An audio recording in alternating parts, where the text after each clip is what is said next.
Innal hamdalillah nahmaduhu wa nasta'inuhu wa nastaghfiruh wa na'udzu billahi min shururi anfusina wa min sayyiati a'malina may yahdihillahu fala mudilla lahu wa may yudlil fala hadiya lahu wa asyhadu an la ilaha illallah wahdahu la syarika lahu wa asyhadu anna Muhammadan abduhu wa rasuluhu la nabiyya ba'dah.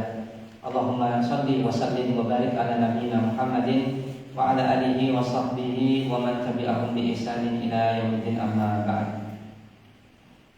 Di kesempatan pagi hari ini alhamdulillah kita bisa kembali lanjutkan pembahasan berkaitan dengan nasihat-nasihat tentang keimanan yang disampaikan oleh Syekh Sultan.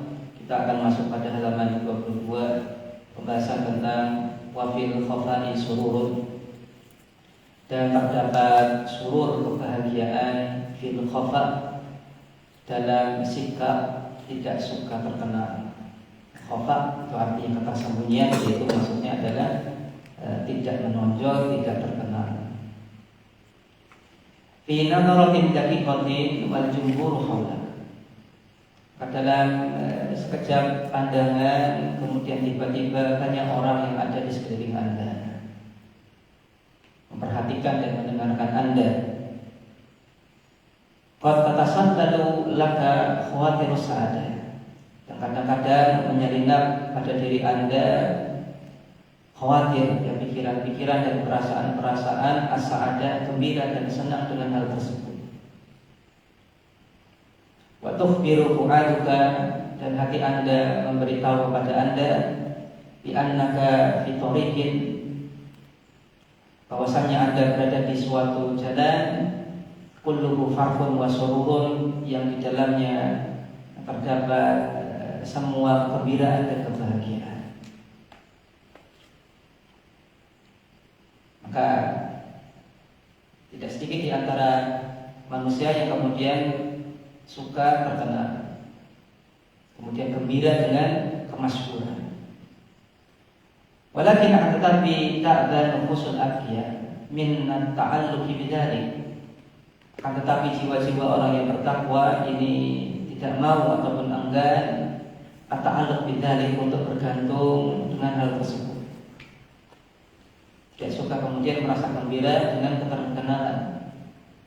Bal innahum yajiduna fil khafa'i sururan, bahkan mereka menjumpai dalam khafa, ketidakterkenalan, sururan, itu ada kebahagiaan. Bal wa yastamti'una bil khafa'i, bahkan orang-orang yang bertakwa mereka yastamti'una, mereka merasa nikmat bil khafa'i, dengan ketidakterkenalan. Li'adimi ma yataladzadzuna bihi min madhir radi wa hadayahu, karena agungnya karunia Allah dan pemberian-pemberian dari Allah kepada mereka yang mereka merasa lezat dengannya. Fala tasal an mabda'il khafa'i indal atqiya, maka janganlah Anda tanyakan tentang prinsip tidak suka terkenalan di tengah-tengah orang yang bertakwa. Idhuwa babus sururi lahum, karena sikap ketidak suka terkenalan ini merupakan pintu kebahagiaan bagi mereka. Li'annahum wajadu, karena mereka menjumpai anna lahdata ru'yati rabbi wahdah lahum amta'ul lahadati wa as'adus sa'ati. Karena mereka jumpai bahwasanya momen di mana mereka bisa melihat Rabb Allah Subhanahu wa taala semata, ini merupakan nikmat, merupakan waktu yang paling nikmat dan momen yang paling nikmat dan waktu yang paling menggembirakan. Maka momen yang paling nikmat itu adalah dengan kita melihat Rabbul Alamin, bukan kita dilihat orang. Alam yaqul sallallahu alaihi wasallam, bukankah Nabi sallallahu alaihi wasallam bersabda, innallaha yuhibbul abda at-taqiyya al-ghaniyya al-khafiyya, sesungguhnya Allah Subhanahu wa taala mencintai seorang hamba yang bertakwa. Al-ghaniyya di sini maksudnya adalah merasa cukup dengan Allah, bukan kaya. Al-khafiyya yang tidak suka menonjolkan dirinya. Karena Nabi Shallallahu Alaihi Wasallam bersabda, Allah mencintai hambanya yang bertakwa dan dia cukupkan dirinya dengan Allah Subhanahu Wa Taala. Lagi dia tidak suka menonjolkan dirinya di tengah-tengah makhluk dengan apa yang dia miliki. Rawahu Muslimun, hadis ini diriwayatkan oleh Imam Muslim. Fahadal hubbu al-ilahiyyu athara fil qulubi al-bahtha anil khafa'i liyafuzu bil mau'udi al-hubbu. Maka kecintaan ilahi ini mendorong hati untuk mencari al-khafa, rasa suka terhadap ketidakmenonjolan dan ketidakterkenalan, liyafuzu, supaya mereka yaitu orang-orang bertakwa menjadi orang yang beruntung dengan mendapatkan janji Allah Subhanahu wa taala berupa kecintaan dari Allah Subhanahu wa taala. Fayaman as'ajathu nafsuhu litatallu'i lis-sadara. Maka wahai orang yang merasa cemas karena ingin menonjol, wa tamahat himmatuhu lisyuhrati wal tifafin nasi haulahu, dan dia berhasrat untuk menjadi terkenal dan supaya orang itu berkerumun dan mengelilinginya. Aku lulaka, maka saya katakan kepada anda yang memiliki prinsip seperti ini, innal khafa'a lahu sururun. Ingatlah sesungguhnya dalam sikap ketidakterkenalan, ketidaksuka menonjolan ini terdapat kebahagiaan.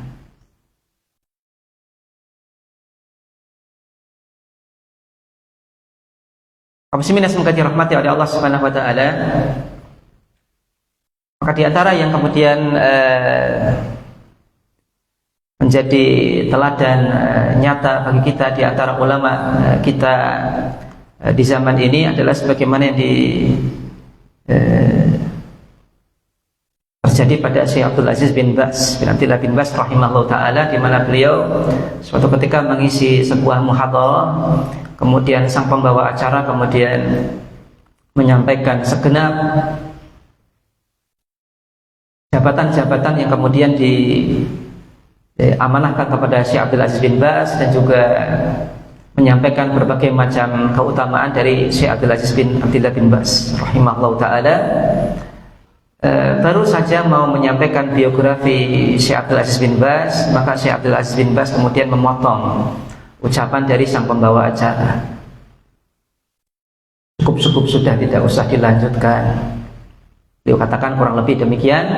Kemudian beliau malah menyuruh kepada sang pembawa acara ataupun pembaca biografi dari Syekh Abdul Aziz bin Baz untuk kemudian bertobat kepada Allah dan bertakwa kepada Allah Subhanahu wa taala. Beliau sampaikan, saya tidak sebagaimana apa yang Anda katakan. Itu tidak ada apa-apanya. Jangan berlebihan, bahasa mudahnya demikian. Maka bertakwalah Anda kepada Allah Subhanahu wa taala dan bertobatlah Anda kepada Allah Subhanahu wa taala, karena menisbatkan kepada saya sesuatu yang tidak saya miliki. Kama qala rahimahullah ta'ala. Maka beliau tidak suka untuk kemudian menjadi terkenal dan diketahui apa saja yang telah beliau lakukan. Beliau lebih cinta untuk ya itu hanya semata antara diri beliau dengan Allah saja yang tahu, tidak usah orang lain tahu. Kan sebagaimana kita ketahui, seorang tabi'in terbaik yaitu Uwais Al-Qarni. Beliau menjadi tabi'in terbaik karena baktinya kepada ibunya. Dan Uwais Al-Qarni ini, kalau boleh kita katakan, bukanlah seorang ulama yang terkenal. Bahkan sebagian ulama meriwayatkan ada di antara tabi'in yang zaman dengan Uwais Al-Qarni, terakhir kali melihat Uwais Al-Qarni adalah dalam keadaan Uwais Al-Qarni ini mengais-ngais makanan di tong sampah. Rahimahullah ta'ala. Padahal beliau adalah tabi'in terbaik. Namun beliau lebih menyukai untuk kemudian tidak terkenal, dan juga ya beliau hidup seolah-olah hanya beliau ingin yang tahu hanyalah diri beliau dengan Allah Subhanahu wa taala terhadap amal-amal beliau, sampai kemudian beliau dengan keadaan yang seperti ini itu menjadi tidak bermasalah dan bahkan kemudian boleh jadi merasa nikmat karena apa yang beliau lakukan itu hanya kemudian diketahui antara diri beliau dengan Allah Subhanahu wa taala. Maka sepanjang kita bisa untuk kemudian tidak menonjol, sepanjang kita mampu untuk berusaha supaya kita tidak masyhur, terkenal, maka itu sangat amat baik untuk kemudian kita pilih sebagai pilihan untuk kita. Adapun mungkin sebuah keterkenalan yang itu sebenarnya bukan keinginan dari kita, tapi mau nggak mau itu kemudian Anda jadi terkenal, maka itu adalah sesuatu yang di luar kontrol Anda. Maka insya Allah ta'ala itu tidak mengapa asalkan hati kita itu tetap kemudian istiqomah, tidak tertipu dengan keterkenalan yang kemudian Allah berikan kepada kita. Sebagaimana Imam Asy-Syafi'i dan a'immah yang lain, maka mau tidak mau menjadi terkenal, mau tidak mau menjadi terkenal. Kemudian para ulama di zaman kita mau tidak mau beliau-beliau menjadi terkenal. Maka keterkenalan yang itu bukan kemudian keinginan dari kita dan bukan hasrat dari kita supaya ingin terkenal, tapi secara otomatis kemudian karena mungkin ulama tersebut ini mengajar di banyak event dan banyak momen, bukan hanya di kalangan tulab khas, tapi juga beliau punya andil untuk dakwah di kalangan kaum muslimin ammah, sehingga beliau dikenal oleh semua kalangan. Maka keterkenalan seperti ini adalah insyaallah ta'ala tidak masalah, namun tetap berusaha untuk kemudian menjaga diri supaya tidak tertipu dengan keterkenalan tersebut. Sepanjang kita bisa untuk menyembunyikan amal kita, maka itu jauh lebih baik. Dan sepanjang kita punya pilihan untuk kemudian tidak menjadi terkenal dan menonjol, maka itu adalah lebih utama.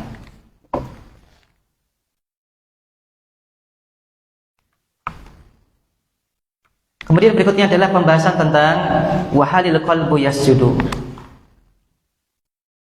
Apakah hati kita kemudian sudah bersujud kepada Allah Subhanahu wa taala?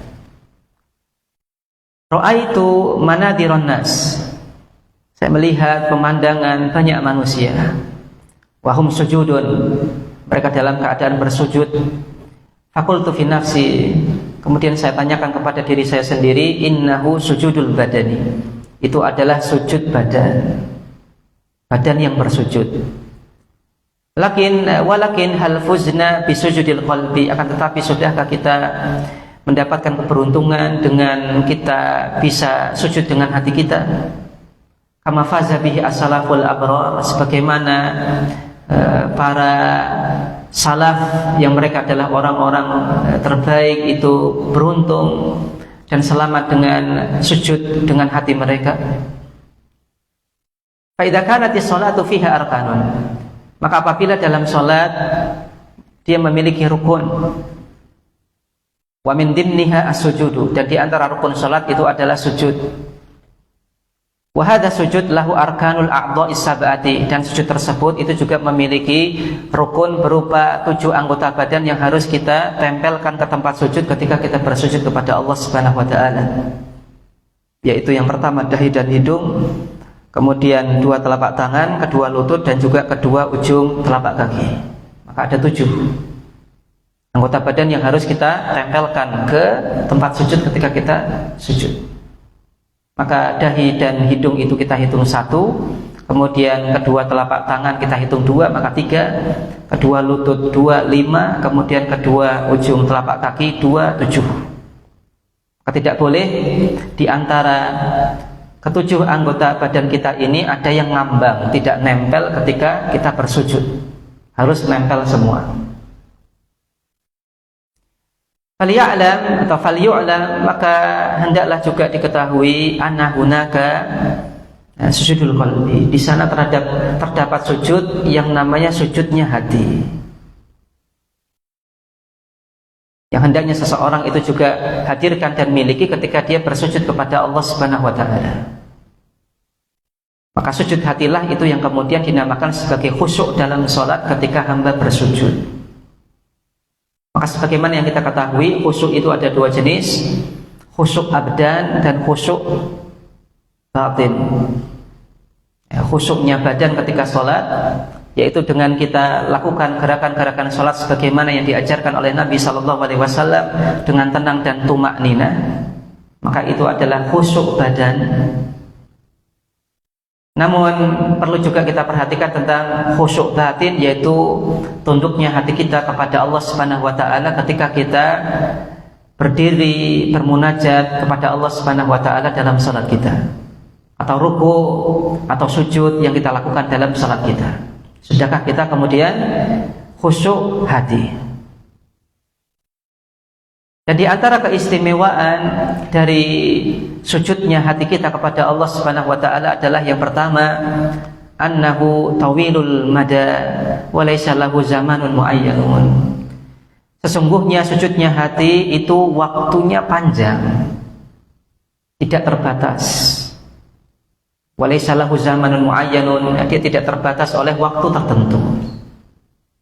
Maka dalam salat Anda, tundukkan hati Anda untuk kemudian bersujud kepada Allah, tentunya ada pula kewajiban kita untuk tetap bersujud dengan hati kita kepada Allah pun setelah sholat. Maka waktunya panjang, tidak ada batasan waktunya, tidak dibatasi oleh waktu tertentu. Kemudian tabda'u muddatuhu min bidayatil iftiqar. Awal mula muddatuhu, waktu untuk kemudian terjadinya sujud hati, tabda'u itu mulai min bidayatil iftiqar, ketika awal kita menghadirkan rasa iftiqar, yaitu merasa tunduk dan butuh kepada Allah Subhanahu wa taala. Maka ketika kita merasa tunduk dan sangat amat butuh kepada Allah Subhanahu wa taala, maka itu adalah waktu mulainya sujudnya hati kita kepada Allah. Kemudian salisan yang ketiga, anna sajdatal qalbi tunsil abda dunyahu. Sujudnya hati ini akan membuat seorang hamba melupakan dunianya. Faqad la yas'uru dzalika sajidu bil waqti. Dan boleh jadi orang yang bersujud dengan sujud hati tersebut itu tidak sadar dengan waktu yang telah berlalu. Li anal qalba qad rahila ila Allah. Karena sesungguhnya hati tersebut ketika telah bersujud kepada Allah, maka dia telah pergi melakukan perjalanan menuju Allah Subhanahu wa taala. Nah, ini jadi poin penting bagi kita untuk mengkoreksi diri kita bersama. Artinya ketika kita bersujud dalam sholat kita kok masih ada pikiran duniawi yang ada dalam benak pikiran kita, maka ini belum bersujud dengan hati kita. Kita tundukkan dan rendahkan serendah-rendahnya anggota badan kita yang paling mulia, yaitu kepala, kepada Allah Subhanahu wa taala. Namun kita belum berhasil untuk menundukkan hati kita untuk Allah Subhanahu wa taala. Maka mungkin kita sudah khusyuk badan kita, namun hati kita belum khusyuk, atau setidaknya belum maksimal untuk khusyuk kepada Allah Subhanahu wa taala, yaitu ketika dalam sujud kita masih saja terpikir pikiran yang lain selain menghamba kepada Allah.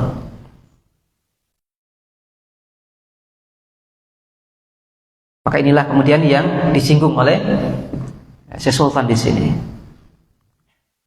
Maka seorang hamba yang kemudian bersujud dengan hatinya kepada Allah Subhanahu wa taala, maka dia tidak akan ingat waktu untuk menghamba kepada Allah Subhanahu wa taala. Seolah-olah dia ibadah baru sebentar, ternyata sudah lama. Kenapa demikian?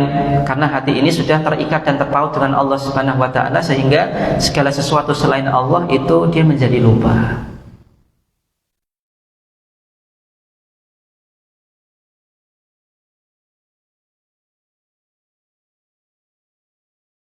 Kemudian yang keempat adalah anna sajdatal qalbi, sesungguhnya sujudnya hati tajribu lil abdi al-uluwa indar rabbi. Itu bisa mendatangkan al-ulu, ya, kedudukan yang tinggi bagi seorang hamba di sisi Rabbnya. Wa hadzal amru, dan hal ini la yu'rafu bil kitabati, tidak bisa diketahui dengan semata-mata tulisan. Tidak bisa Anda pelajari dengan tulisan, lewat buku dan yang lainnya nggak bisa. Bal bidzauqi wasidqi, namun Anda bisa rasakan dan pelajari dengan zauq, perasaan kita sendiri, wasidqi, dan juga perasaan yang jujur.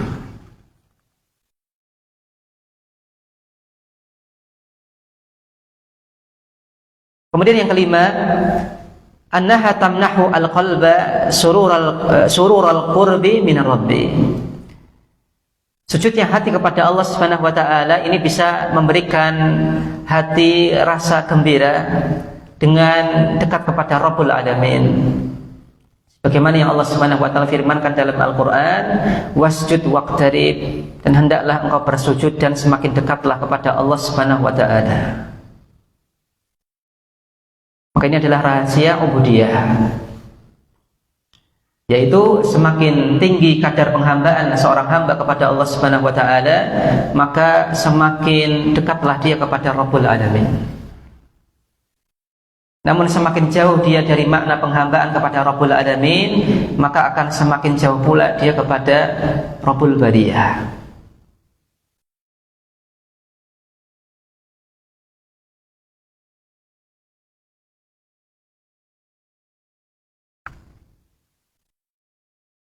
Kemudian yang keenam, annaha tusahimu fi ihya'i madatil haya'i fil qalbi. Sesungguhnya sujudnya hati itu memiliki peran yang besar untuk menghidupkan rasa malu dalam hati.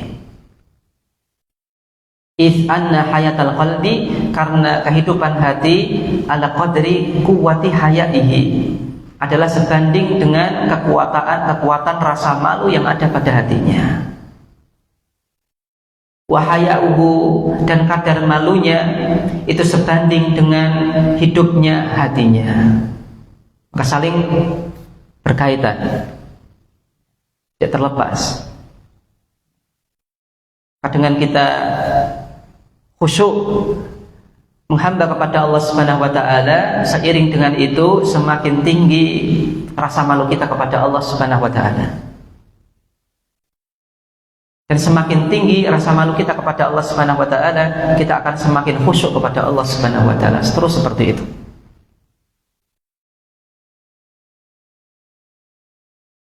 Dan di antara hal yang kemudian menjadikan seorang hamba bisa terus istiqomah dan juga bisa dengan mudah dia jauhi maksiat kepada Allah Subhanahu wa taala, itu adalah dengan tingginya rasa malu kepada Allah Subhanahu wa taala. Sebagaimana Nabi sallallahu alaihi wasallam katakan, "Idza lam tastahi fasna' ma syi'ta." Di antara kalimat kenabian terdahulu yang kemudian diwahyukan kepada manusia itu adalah, apabila Anda tidak memiliki rasa malu, maka silakan Anda lakukan apa yang Anda inginkan. Di antara maknanya adalah apabila seseorang telah kehilangan rasa malunya, maka dia akan melakukan segala sesuatu yang dia inginkan, tidak peduli apakah itu kemudian hal yang hak ataukah yang batil. Asalkan hatinya suka dan merasa nikmat, dia akan lakukan. Maka ketika malu hilang, maka orang itu akan melakukan apa yang dia inginkan, apa yang sesuai dengan hawa nafsunya.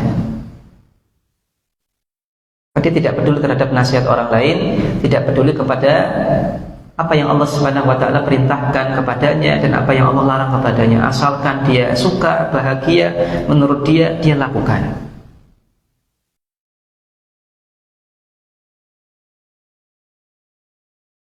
Namun ketika seseorang itu kemudian mengutamakan rasa malunya kepada Allah Subhanahu wa taala, maka tentunya dia akan betul-betul memperhatikan batasan-batasan Allah Subhanahu wa taala, karena dia tidak mau menjumpai dirinya melanggar batasan tersebut. Dan tentunya apabila dia melanggar batasan tersebut, dia akan merasa betul-betul malu kepada Allah Subhanahu wa taala, kok sampai Allah Subhanahu wa taala melihatnya dalam keadaan bermaksiat kepadanya.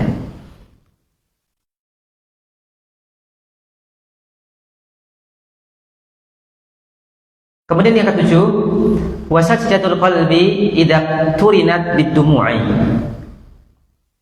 Sujudnya hati apabila diiringi dengan dumu', dengan tetesan air mata yang jujur. Fa innaha taj'alu al-qalba fi masafil khashi'ina wal khaifina. Maka dia akan menjadikan hati seseorang itu di barisan orang-orang yang khusyuk dan juga orang-orang yang takut kepada Allah Subhanahu wa taala. Ya akan Allah Subhanahu wa taala kumpulkan ke dalam barisan orang-orang yang khusyuk dan takut kepada Allah Subhanahu wa taala.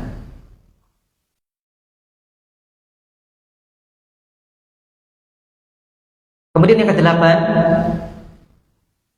wahia tariqatul uzma, sesungguhnya sujudnya hati ini merupakan jalan yang paling agung litafrijil qurabati, untuk tafrij al-qurabat, untuk tersolusikan atau terselesaikannya, terentaskannya seseorang dari berbagai macam qurabat, berbagai macam kesulitan hidup. Wa izalatil masaibi, dan untuk menghilangkan berbagai macam musibah. Maka min sajdatin, maka betapa banyak sujud, fatahat lil abdi afaqan fil ilmi wal amali wal hayati. Maka betapa banyak sujud ini bisa membuka afaqan, ya, ufuk-ufuk ilmu, ufuk-ufuk amal, dan juga ufuk-ufuk hidupnya hati bagi seorang hamba. Beliau katakan ufuk. Kenapa? Karena ini ibarat sesuatu yang tadinya dianggap susah dicapai, kok kemudian tercapai. Ufuk itu jauh, kita nggak bisa kemudian menggapai ufuk bumi. Nah, ufuk itu adalah ya garis batas pandangan mata sepanjang kita memandang, yang itu kita lihat kalau melihat laut itu ada garis batas antara air laut dengan langit, nah itu ufuk. Jenengan bisa meraih ufuk tidak? Maka sesuatu hal yang Anda anggap kemudian tidak bisa Anda raih, begitu jauhnya, berupa ilmu ataupun amal ataupun hidupnya hati, namun ternyata Anda ini bisa raih ketika Anda berusaha untuk sujud dengan hati Anda kepada Allah Subhanahu wa taala. Wa kam min mahmumin, dan betapa banyak kesedihan, lam tadhhab humumuhu, tidaklah hilang kesedihan tersebut illa atara sujudi, kecuali lewat sarana sujud, kecuali dengan sujud.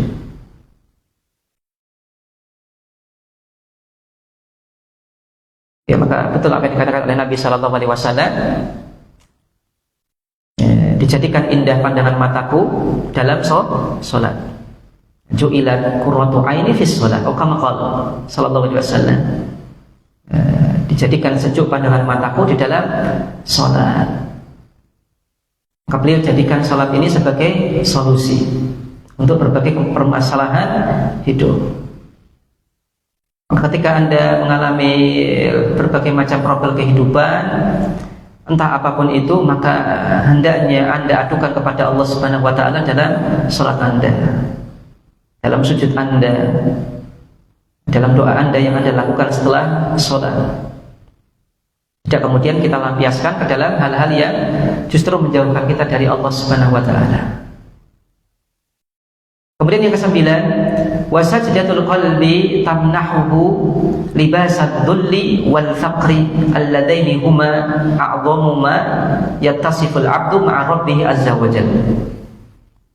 Sujudnya hati ini bisa memberikan kepada seorang hamba pakaian kehinaan di hadapan Rabb-nya, wal faqri, dan pakaian kefakiran kepada Rabb-nya, yang mana dua hal ini merupakan dua sifat yang paling agung yang dimiliki oleh seorang hamba di hadapan Rabb-nya azza wa jalla.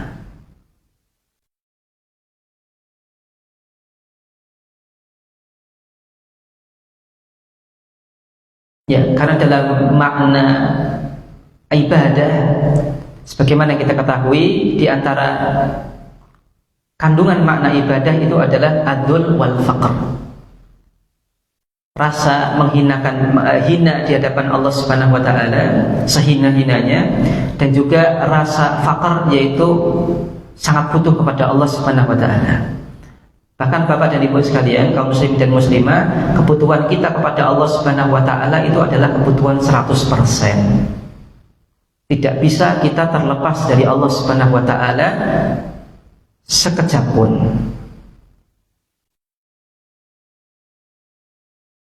Karena apa yang kita miliki itu hakikatnya adalah atas nikmat dari Allah, pemberian Allah, dan atas pengaturan dari Allah Subhanahu wa taala.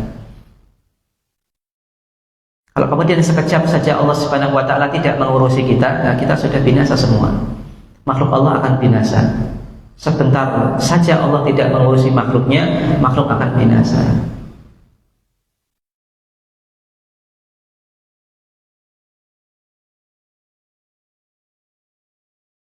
Maka kebutuhan seorang hamba kepada Allah Subhanahu wa taala itu adalah kebutuhan yang sangat amat erat, 100%. Dia tidak bisa terlepas dari Rabb-Nya Azza wa Jalla.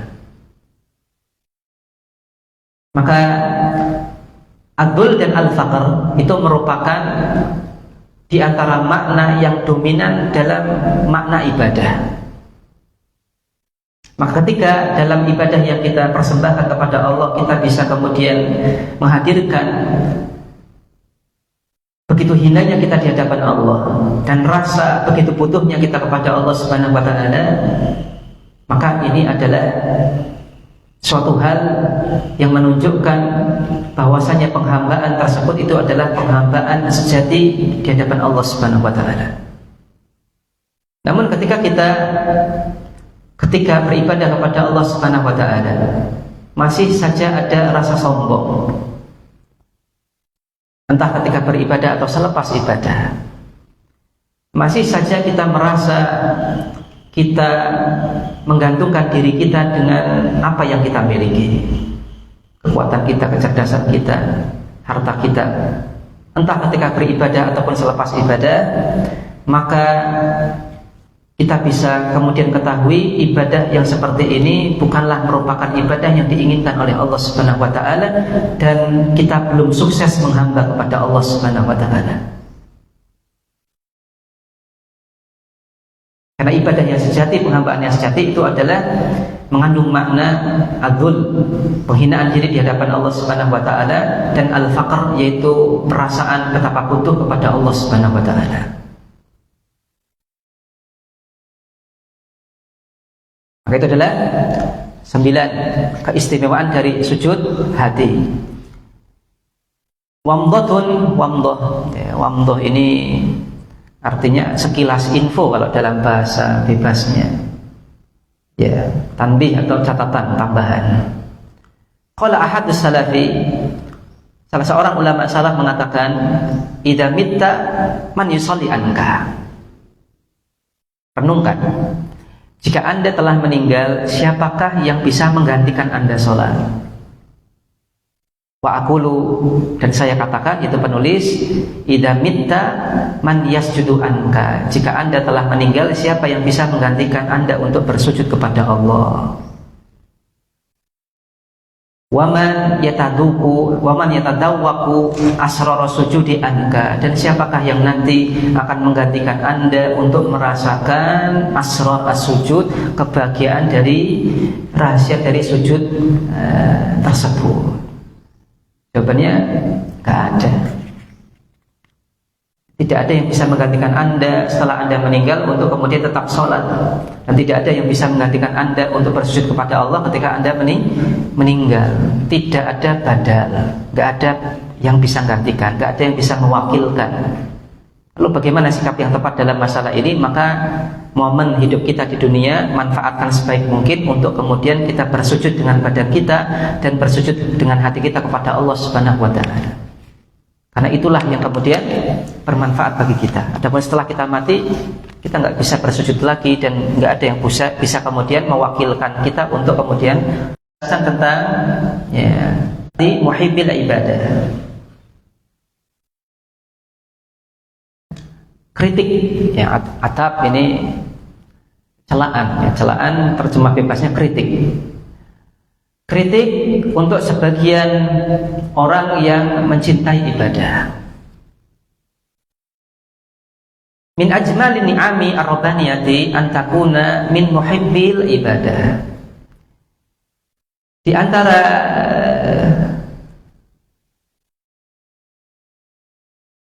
nikmat rabbaniyah yang paling indah itu adalah di mana Anda menjadi orang yang mencintai ibadah. Jadi apa yang dimaksud dengan muhibbul ibadah itu adalah orang yang ketika dia melaksanakan ibadah prinsipnya bukan sekedar menggugurkan kewajiban, bukan. Kalau orang ini ketika beribadah kepada Allah prinsipnya masih berhenti pada semata-mata menggugurkan kewajiban, maka dia belum menjadi muhibbul ibadah. Muhibbul ibadah itu adalah orang yang dia memahami bahwasanya dalam ibadah itu bukan sekedar menggugurkan kewajibannya, tapi ada makna yang mendalam yang lainnya yang dia bisa raih dengan ibadah tersebut, sehingga dia merasa cinta dan rindu untuk kemudian senantiasa beribadah kepada Allah.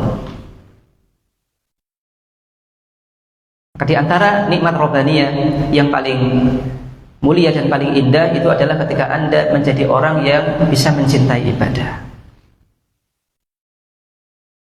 Wahya atiyatun udma, dan itu adalah merupakan pemberian dan karunia udma yang terbesar. La ya'rifu qadraha illa man dzaqaha, yang tidak mengetahui seberapa besar kadarnya dan agungnya kecuali bagi orang yang merasakannya. Walakin tabqa huna mas'alatun muhimmatun, akan tetapi di sini terdapat permasalahan yang penting. Wahia taksisul ibadati 'alal ilmi, yaitu dengan melandaskan ibadah berdasarkan ilmu. Innana nara man yuhibbul ibadah wa ya'lafuhu wa yastahidu fiha istihadan 'adiman. Sesungguhnya kita bisa lihat di antara orang yang mencintai ibadah dan dia terbiasa dengan ibadah tersebut, dan dia bersungguh-sungguh dengan kesungguhan yang besar untuk kemudian beribadah. Walakin akan tetapi wa bikulli sidqin, dengan penuh kejujuran, naro kita bisa lihat min ba'di haula'i man yajhalu al-ilma, di antara mereka ada yang bodoh terhadap masalah ilmu. Fatajiduhu yaqa'u fi aqta'in fi hadhil ibadah, maka Anda jumpai dia terjerumus ke dalam berbagai macam kesalahan dan kekeliruan dalam ibadah tersebut. Bal qad yaqa'u fi bid'ain, bahkan dia terjerumus dalam berbagai macam bid'ah. Wa huwa la ya'rifu annaha bid'un, dan dia tidak mengetahui bahwasanya yang dia lakukan itu adalah bid'ah. Bahkan sebagian kaum muslimin ada yang tidak tahu bahwasanya bid'ah itu enggak boleh. Sebagian kaum muslimin itu bahkan tidak tahu bahwasanya bid'ah itu enggak boleh, bahkan tidak tahu apa itu bid'ah. Padahal di antara konsep utama dalam beragama itu adalah dengan kita paham konsep mencukupkan diri dengan dalil dalam beribadah kepada Allah Subhanahu wa taala. Ternyata prinsip seperti ini banyak, masih tidak sedikit kaum muslimin yang kemudian tidak memahaminya. Semata-mata memahami bahwasanya ibadah itu adalah baik dan harus dengan niat baik, berhenti sampai situ.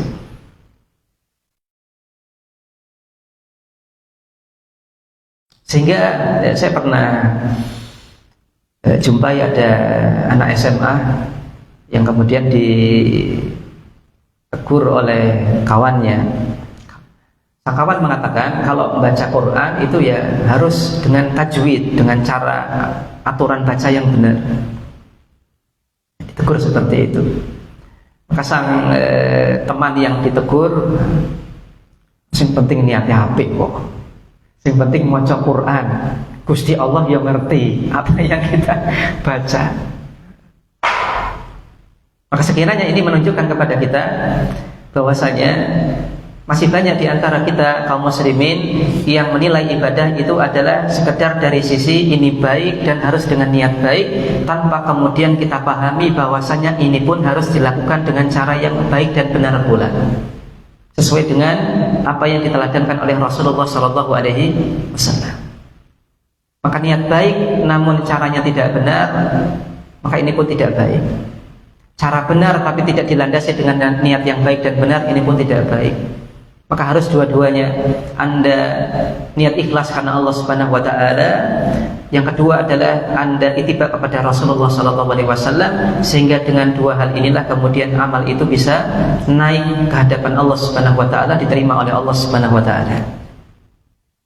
Maka beliau sampaikan di sini, sebagian ahli ibadah itu ada yang bodoh terhadap masalah ilmu, bahkan kemudian dalam masalah bid'ah mereka banyak terjerumus ke dalamnya. Waqad yuhassinu lahu asyaitanu dzalika wa yara anna amalahu hasanun. Dan boleh jadi setan itu kemudian membagus-baguskan apa yang mereka lakukan, sehingga mereka memandang bahwasanya amalannya itu adalah amal yang baik. Wala'allahu yazdadu minallahi bu'dan wa huwa la yashuru. Dan boleh jadi dia semakin jauh dari Allah Subhanahu wa taala dan dia tidak menyadarinya. Nah, inilah bahaya bid'ah.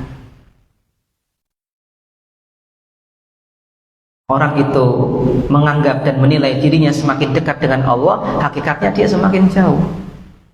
Oleh karena itulah tidak heran apabila ulama salaf kemudian memperingatkan umat dengan keras dalam masalah bid'ah.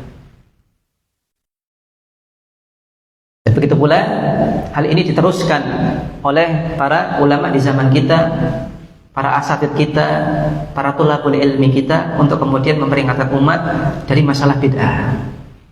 Suka atau tidak suka, terima atau tidak terima, harus tetap ada yang kemudian membicarakan tentang bid'ah dan juga mengingatkan umat tentang bahaya bid'ah. Dan sebagian kaum muslimin kemudian akhirnya ada yang jengah dengan istilah bid'ah. Dan ini istilah syar'i, bukan istilah yang mengada-ngada. Dan Nabi SAW sudah mengajarkan dan memperingatkan tentang bid'ah. Kaum muslimin semoga dirahmati oleh Allah Subhanahu wa taala, maka bahaya bid'ah itu adalah menjadikan seseorang itu semakin jauh dari Allah, namun dia tidak sadar kalau dia semakin jauh dari Allah. Dan ini bahaya. Waktu akan tersia-siakan, tenaga akan tersia-siakan, harta akan tersia-siakan, untuk kemudian digunakan untuk hal-hal yang semakin menjauhkan dirinya dari Allah Subhanahu wa taala, bukan semakin mendekatkan dirinya kepada Allah Subhanahu wa taala. Dan apabila kita pahami tentang bid'ah dan juga kita bisa legowo untuk kemudian menerima bahwasanya hal yang baru dalam agama itu adalah terlarang dan begitu bermadharat terhadap kehidupan kita, kemudian seseorang akhirnya meninggalkan berbagai macam ritual yang mengiringi setelah kematian seseorang, itu sebenarnya ada dampak positif dari sisi ekonomi. Maka meninggalkan bid'ah itu, kalau kita teliti lebih dalam dan kita renungkan lebih dalam, itu akan berdampak positif dari sisi ekonomi. Akan banyak kemudian harta yang termanfaatkan dengan maksimal, tidak kemudian terhambur-hamburkan untuk sesuatu yang kemudian ternilai tidak bermanfaat di sisi Allah Subhanahu wa taala. Coba Anda bayangkan ritual dari sejak ini meninggal, kemudian diacarai sekian hari sudah berapa orang yang diundang dan berapa harta yang kemudian keluar. Bahkan kalau kita ingat pendapat Imam Syafi'i rahimahullah ta'ala, dia berpendapat bahwasanya sedekah dengan diniatkan untuk mayit itu tidak diterima. Pendapat Imam Syafi'i rahimahullah ta'ala, terlepas dari pendapat ulama yang lain yang tetap mengatakan bahwasanya tetap bisa diterima. Tapi Imam Syafi'i rahimahullah ta'ala mengatakan itu sedekah untuk diniatkan untuk orang mati itu nggak diterima oleh Allah. Maka apabila kita kekeh dengan pendapat Imam Syafi'i, maka harusnya kita paham Ini nggak diterima loh. Ini nggak diterima menurut Imam Syafi'i. Tapi sayangnya orang yang kemudian menisbatkan kepada mazhab Syafi'i tidak juga terlalu Syafi'i. Bahkan terhadap apa yang kemudian menjadi pendapat Imam Syafi'i, banyak di antara kita yang tidak tahu. Banyak di antara kemudian kaum muslimin yang mengamalkan sesuatu yang itu berbeda jauh dari apa yang menjadi amalan panutannya. Maka harta itu kemudian akan bisa dialokasikan ke tempatnya. Orang tidak harus hutang. Kemudian orang itu tidak kemudian akan menghambur-hambur hartanya untuk sebuah keyakinan yang ternyata keyakinan ini tidak sesuai dengan keyakinan Islam. Karena sebagian masyarakat kita, kaum muslimin dan muslimah, mungkin kita tahu sendiri, ada yang berkeyakinan bahwasanya ketika dibacakan, dirayakan perayaan-perayaan tersebut, itu kemudian ruhnya pulang rumah. Dan bahkan di kampung saya ini, dari apa yang kemudian saya perhatikan dan saya dengarkan dari bacaan-bacaan yang kemudian dibacakan oleh imam dan juga diikuti oleh makmum di setiap malam Jumat ba'da maghrib, itu ada lafaz-lafaz yang sekiranya ini menunjukkan bahwasanya beliau-beliau, semoga Allah berikan hidayah kepada kita semuanya, berkeyakinan di malam Jumat tersebut ruh anggota keluarga yang sudah meninggal itu pulang. Sehingga apa? Harus disangoni. Disangoni dengan apa? Dibacakan Al-Fatihah, dibacakan dengan tahlil dan yang lainnya.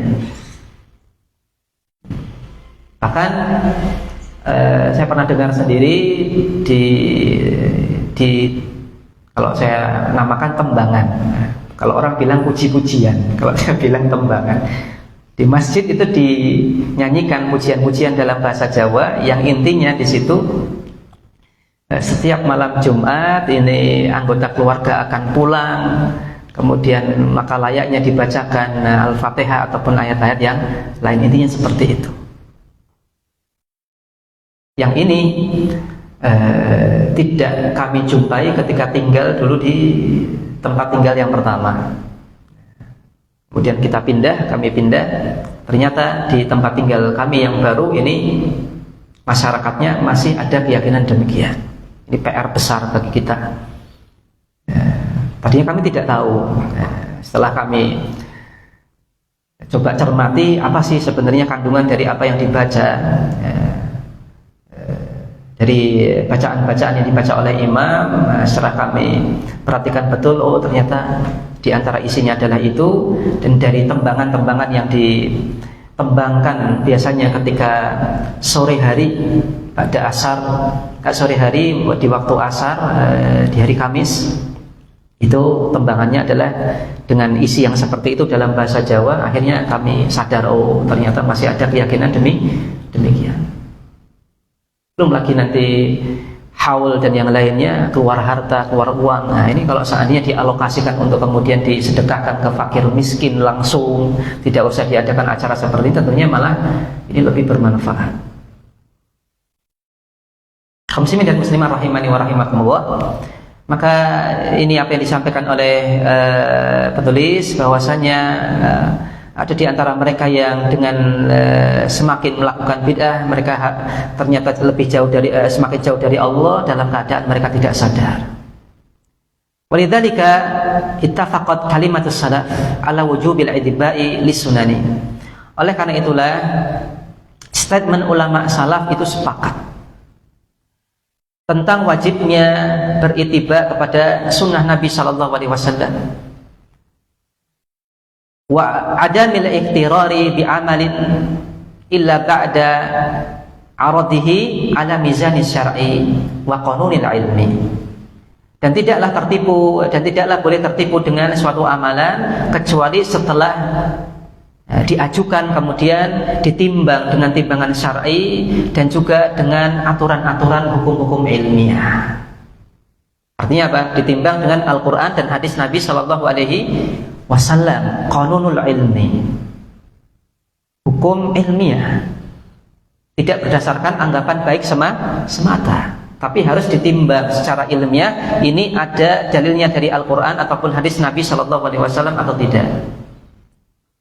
Maka kita diminta dan dituntut oleh Allah Subhanahu Wa Taala untuk beragama Islam secara ilmiah.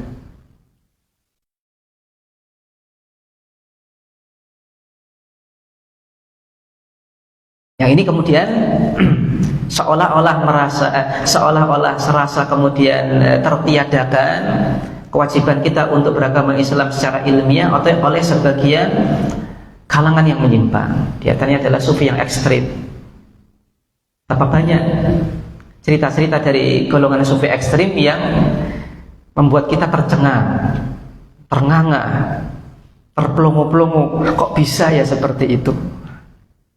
Sampai kemarin kita sampaikan ada sebagian tokoh dalam pemahaman sufi ekstrim yang kemudian oleh muridnya diceritakan bahwasanya sang guru itu dijanjikan oleh Allah jatah surga. Dijanjikan oleh Allah surga buat dia. Yang kemudian murid-muridnya ini nanti yang mau masuk neraka nggak boleh, nanti dimasukkan ke surganya. Dan ini diriwayatkan oleh murid-muridnya. Dan ini dipercaya oleh sebagian kaum muslimin. Kita katakan tidak ilmiah, tidak ilmiah. Kemudian dikatakan ketika dia berziarah ke makamnya Nabi goyang-goyang. Naudzubillah. Ini tidak ilmiah. Bagaimana tidak ilmiah? Wong Aisyah saja yang itu kuburannya Nabi itu di kamarnya Aisyah. Kuburan Nabi di kamarnya Aisyah radhiyallahu anha. Dan Aisyah adalah wanita yang paling dicintai oleh Nabi Shallallahu Alaihi Wasallam dari kalangan istri-istri Nabi Shallallahu Alaihi Wasallam. Itu saja Aisyah saja kalau ziarah ke kuburannya Nabi itu Nabi tidak bangkit, tidak goyang-goyang. Pertanyaannya siapa yang lebih dicintai, Aisyah ataukah orang yang ngomong dengan perkataan demikian? Maka akal itu sudah kemudian menjadi terlupakan. Sudah tidak logis lagi, tidak sehat lagi. Padahal ada kewajiban bagi seorang muslim untuk beragama secara ilmiah. Yang ini kemudian oleh sebagian ahli ibadah seolah-olah dilupakan. Kemudian berdalih yang penting hati bersih, yang penting tazkiyatun nafas. Kita tanya, Anda mentazkiyatun nafas diri Anda itu dengan apa?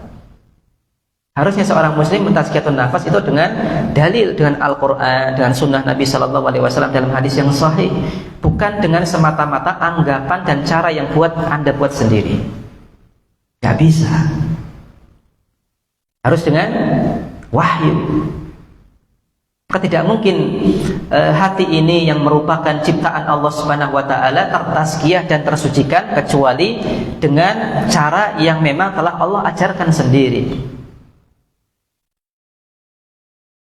Kaum muslimin yang semoga dirahmati oleh Allah Subhanahu wa taala, penyair mengatakan wasyar'u mizanul umuri kulliha. Maka syariat itu adalah timbangan semua hal, timbangan semua urusan. Wasyahidun li far'iha wa asliha, dan juga merupakan saksi untuk cabangnya dan untuk pokoknya. Entah itu cabang, entah itu pokok, entah itu perkara yang kecil ataupun perkara yang sangat urgen, maka semuanya harus ditimbang dengan syariat. Wal muskilatu, dan muskilahnya dan problemnya ini bersumber ataupun terangkum, terpusat bahwasanya manusia ini, mereka ini mencintai ibadah lima yadharu alaihi minal alamat. Mereka ini mencintai abid.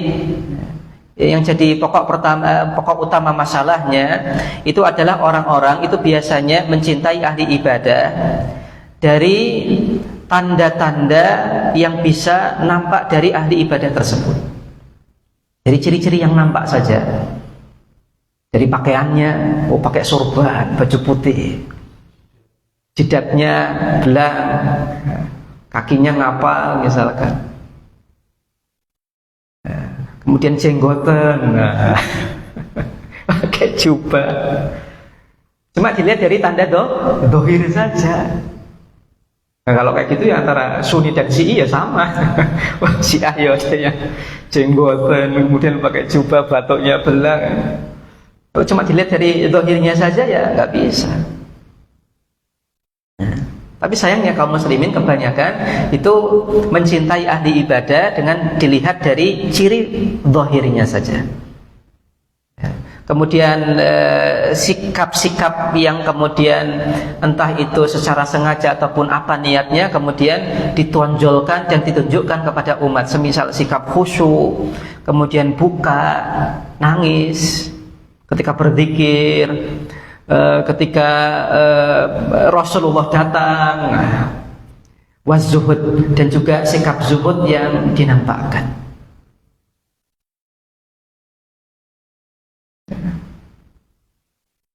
Cuman zaman kita Bapak Ibu sekalian, untuk poin terakhir ini, zuhud ini mungkin tanda tanya besar. Nah banyak orang kemudian dianggap ustadz, dianggap kiai, itu jauh dari sikap zuhud, jauh banget. Bahkan banyak gus-gus yang gus muda itu kemudian jauh sekali dari sikap zuhud. Iklannya apa? Rokok. Iklan ke rokok, kemudian dia di perusahaannya sendiri mentenarkan bisnisnya dan seterusnya. Apakah itu sikap zuhud? Belum lagi dia nampakkan di majelisnya banyak artis, kemudian dia punya seabrek kekayaan. Apakah itu zuhud? Setidaknya apakah itu diteladankan oleh ulama yang zuhud terdahulu? Tidak. Maka untuk poin terakhir ini mungkin setidaknya dari banyaknya kasus yang terjadi di negeri kita itu ya tanda tanya besar lah. Justru orang-orang yang dianggap ahli ibadah kalau di negeri kita masih saja banyak yang tidak zuhud. Jadi fenomena yang terjadi di negeri kita ini bisa kita katakan sebagiannya jauh lebih parah dari apa yang disampaikan oleh penulis di sini. Maka banyak orang yang kemudian hanya melihat amalan zahir yang kemudian dinampakkan oleh abid tersebut, khusyuknya, nangisnya, zuhudnya, ma'a adamit tafriq baina sawabi fi'lihi au khata'ihi, tanpa kemudian tidak membedakan antara apakah yang dilakukan oleh abid tersebut itu shawab. Shawab di sini benar maksudnya adalah sesuai dengan dalil, au khata'ihi, ataukah dia salah ditimbang dengan dalil. Walihada qala salaf, oleh karena itulah para ulama salaf mengatakan ihdaru zallatal abidi, hendaklah kalian waspada dari ketergelinciran seorang ahli ibadah. Waspada. Karena kalau kalau ketergelinciran ini, kesalahan ini yang melakukan adalah abid, itu meskipun kesalahan malah dianggap sesuatu yang benar. Kenapa? Yang melakukan abid. Iya tidak, Bapak dan Ibu sekalian? Iya. Zaman kita meskipun kiainya salah, ustadznya salah, ulamanya salah, dibela-bela. Tapi kalau kita nih yang kecil-kecilan ini salah, dikritik habis-habisan. Apa bid'ah. Tapi ketika kiainya jelas-jelas pelanggar hukum, jelas-jelas tidak sesuai dengan perundangan, jelas-jelas ini juga tidak sesuai dengan syariat Islam, dibela-bela. Kembali, sikap apa seperti ini? Seperti ini itu sikap apa? Maka sangat amat berbahaya kemudian ketika seorang yang ahli ibadah kemudian dia tergelincir dan dia tidak jelaskan ketergelincirannya dan dia tidak tahu bahwasanya dia tergelincir, ini bahaya. Apalagi abid yang tidak berdasarkan ilmu, ini bahaya sekali dan terbukti bahayanya bagi umat.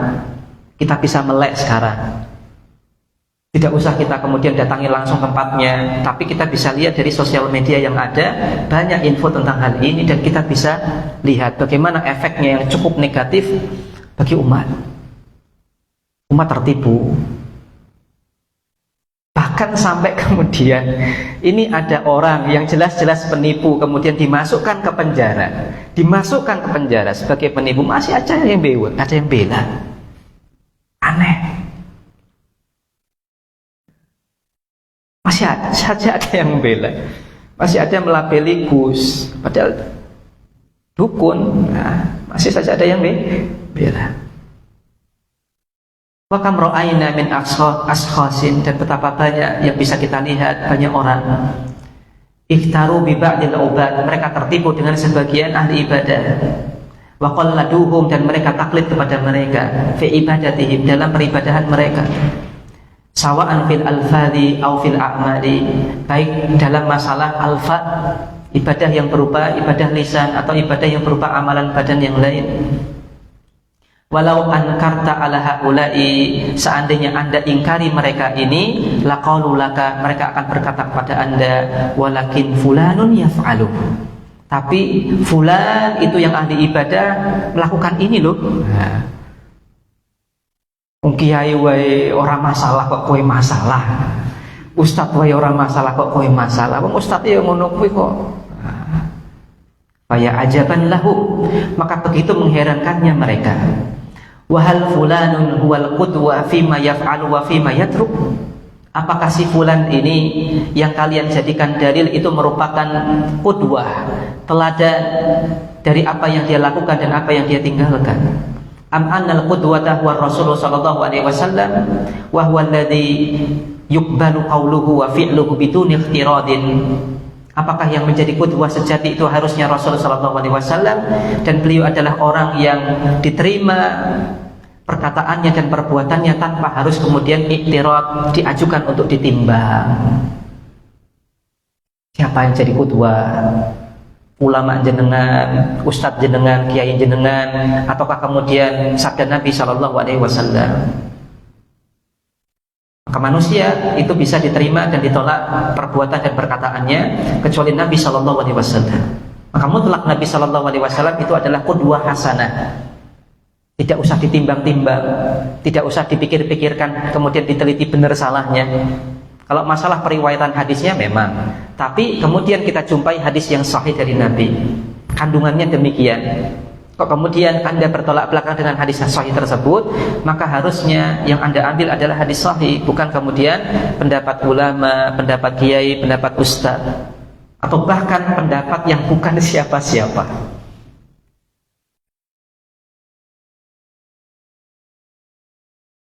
Wa amma ghairuhu minal khalqi mahma kanu falabudda min aradi ma ja'a bihi ala syar'i. Adapun selainnya, selain beliau sallallahu alaihi wasallam dari kalangan makhluk, maka mahma kanu, siapapun dia, maka harus untuk kemudian diajukan dan ditimbang dengan apa yang datang dari syariat, harus ditimbang dengan syariat. Wa man ta'ammala hala ahlul bid'ah, maka barang siapa yang merenungkan keadaan ahlul bid'ah, yajid, maka dia akan jumpai anna minhum ta'ifatun, bahwasanya anna minhum, di antara mereka, ta'ifatan, ada sekelompok ta'allaqu bil ibadati, mereka mengaitkan diri mereka dengan ibadah, walakinnahum ala ghairi ilmin, akan tetapi mereka tidak berdasarkan atas ilmu. Wa minhum al-khawariju, di antara mereka adalah khawarij, alladzina qala fihim rasuluna sallallahu alaihi wasallam, di mana rasul kita sallallahu alaihi wasallam bersabda menceritakan tentang mereka, di mana Nabi katakan, yahkiru ahadukum salatahu ma'a salatihim. Boleh jadi salah seorang di antara kalian, wahai para sahabatku, kalau membandingkan sholat kalian dengan sholat mereka, itu kalian akan menilai sholat kalian itu gak ada apa-apanya dibandingkan sholatnya khawarij. Sampai sedemikian yang dikatakan oleh Nabi Shallallahu Alaihi Wasallam terhadap khawarij, sampai beliau katakan, wahai para sahabatku, kalau kalian bandingkan salah seorang di antara kalian sholat dengan sholatnya mereka, itu kalian pasti minder. Hebat itu sholatnya, Tapi ternyata apa? Nabi tetap katakan Khawarij ini adalah kalbun min kilabin nar, anjing neraka. Maka ini menunjukkan kepada kita, dan hendaknya kita menjadi orang yang mengambil pelajaran bahwasanya di zaman dulu ini pernah terjadi. Ada orang-orang, sekelompok orang yang kemudian dia ahlu ibadah, abid, tapi tetap dikatakan oleh Nabi SAW kalbun min kilabin nar, anjing di antara anjing-anjing neraka. Nabi celah. Kenapa? Karena mereka beribadah namun tidak kemudian menimbang kualitas ibadah mereka dengan ajaran generasi terbaik, para sahabat Nabi SAW, dengan sunnah Rasulullah SAW. Walaqad ra'aitu ba'dal ubadi yusharu lahumul banan, dan sungguh saya pernah melihat sebagian ahli ibadah yang jari-jari tangan itu ditunjukkan kepada mereka, yaitu ahli ibadah yang masyhur, yang ditokohkan. Walakin alaihim minal akhta'i, akan tetapi mereka itu punya banyak berbagai macam kekeliruan. Ma la ya'rifu qadraha illa man ya'rifu sunnah, yang mana tidak bisa mengetahui betapa besar kekeliruan yang dia lakukan kecuali bagi yang mengetahui sunnah. Wa dhaqa halawatal ilmi, dan bagi orang yang telah merasakan manisnya ilmu. Ya, mungkin kami lanjutkan. Wa ba'du ashabil ibadati, dan sebagian orang yang ahli ibadah, yajhaluna maratibal a'mal, mereka tidak tahu dan bodoh terhadap tingkatan amal. Wala yumayyizuna bainal fadili wal mafduli, mereka tidak bisa kemudian membedakan mana amalan yang lebih utama dengan amalan yang kurang utama. Wala yudrikuna daruratat tawazuni bainal ibadati wa bainal huquqil ukhra ka huquqil usrati wan nafsi wal wadhifati wa nahwiha, dan mereka tidak memahami urgensi untuk tawazun, prioritas antara ibadah dengan hak-hak yang lain, semisal hak keluarga, hak diri sendiri, dan juga hak dari tugas dan pekerjaan dan yang selainnya. Wa yulahadu ala ba'dihim al-inayah bitawjih lil ibadah faqat, dan sebagian mereka hendaknya kita perhatikan, mereka itu hanya perhatian terhadap ibadah saja. Wala tasma'u minhu al-haditha fil aqaidi awil fikhiyati awil nawahi at-tarbawiyati, dan Anda tidak dengar dari mereka hadis-hadis berkaitan dengan akidah, fikih, ataupun masalah pendidikan Islamiyah. Tidak pernah. Ya, apa yang disampaikan ya ayo ibadah, semangat ibadah. Tidak ada kemudian disampaikan tentang akidah, fikih dan yang lainnya. Wa ba'duhum, dan sebagian mereka yastadillu fi hadithihi wa wa'dihi bil ahadits al mawdu'ah. Mereka berdalil dalam pembicaraan mereka dan juga nasihat yang mereka berikan, mereka berdalil dengan hadis-hadis yang palsu. Wa fi hadza min al khatari ma fihi, maka dalam hal ini tentunya terdapat bahaya. Haitsu waqa'a fil kadhibi 'ala Nabi sallallahu alaihi wasallam, di mana dia itu terjerumus dalam sikap berdusta atas nama Nabi sallallahu alaihi wasallam. Dan di antara ahli ibadah man yajhalu khafayan nufusi wa asraril qulubi, ada yang tidak tahu tentang khafayan nufus, rahasia dari kebahagiaan jiwa, wa asraral qulubi, dan juga rahasia-rahasia hati, tentang baiknya hati itu harus bagaimana, mereka tidak tahu. Fala yufarriqu baina idharil amali wa ikhfaihi, sehingga mereka tidak bisa membedakan antara kapan harus menampakkan amal dan kapan harus menyembunyikan amal. Bahwa imma an yukhfiya amalahu kullah, boleh jadi mereka ini menyembunyikan amalnya semuanya, au yudhiruhu kullahu, atau boleh jadi mereka ini ada sebagian yang untuk amalannya dinampakkan semua dengan dalih wa amma bi ni'mati rabbika fahaddits.